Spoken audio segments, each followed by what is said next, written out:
ফেসবুকে রাতভর চলছিল আলোচনার ঝড়, একের পর এক শেয়ার, মন্তব্য আর তীব্র সমালোচনা। কি এমন ছিল সেই ভিডিওতে? একটি কক্ষে প্রবেশ করছেন এক তরুণী, হাতে একটি ব্যাগ, ভেতরে অপেক্ষায় ছিলেন এক যুবক। কিছুক্ষণ পরেই ব্যাগ থেকে বেরিয়ে আসে বোতল, টেবিলে রাখা হয় একাধিক ওয়ান টাইম গ্লাস। যুবকটি কম্বল টেনে নেন আর তরুণী মোবাইল ফোনে ব্যস্ত হয়ে পড়েন। এরপর তরুণীর হাতে উঠে আসে বোতলটি, যা মুহূর্তেই সামাজিক যোগাযোগ মাধ্যমে তৈরি করে আলোড়ন।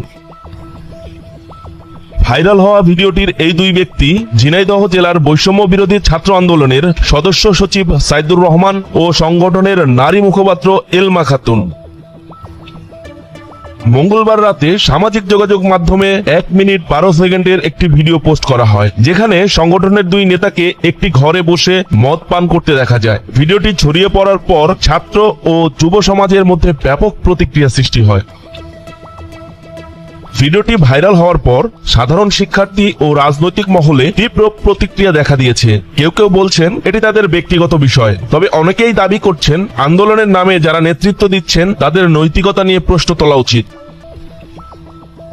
সংগঠনের কেন্দ্রীয় নেতারা এ বিষয়ে এখনো কোনো আনুষ্ঠানিক বক্তব্য দেননি, তবে ভিডিও প্রকাশের পর সংগঠনের ভাবমূর্তি নিয়ে বিতর্ক শুরু হয়েছে, যা ভবিষ্যতে তাদের কার্যক্রমে প্রভাব ফেলতে পারে বলে মনে করছেন সংশ্লিষ্টরা। 2024 সালের 16 নভেম্বর বৈষম্য বিরোধী ছাত্র আন্দোলনের 103 সদস্য বিশিষ্ট আহ্বায়ক কমিটি ঘোষণা করা হয়। সংগঠনের কেন্দ্রীয় আহ্বায়ক হাসনাত আব্দুল্লাহ ও সদস্য সচিব আরিফ সোহেল এই কমিটি অনুমোদন করেন, যা 6 মাসের জন্য কার্যকর থাকবে। কমিটিতে ইসলামী বিশ্ববিদ্যালয়ের শিক্ষার্থী আবু হুরাইরাকে আহ্বায়ক এবং কেসি কলেজের শিক্ষার্থী সাইদুর রহমানকে সদস্য সচিব ঘোষণা করা হয়। এছাড়াও সাজিদুর রহমানকে মুখ্য সংগঠক এবং ইডেন মহিলা কলেজের শিক্ষার্থী এলমা খাতুনকে মুখপাত্র করা হয়। কমিটিতে 13 জন যুগ্ম আহ্বায়ক, 13 জন যুগ্ম সদস্য সচিব, 9 জন সংগঠক ও 64 জন সাধারণ সদস্য অন্তর্ভুক্ত রয়েছেন।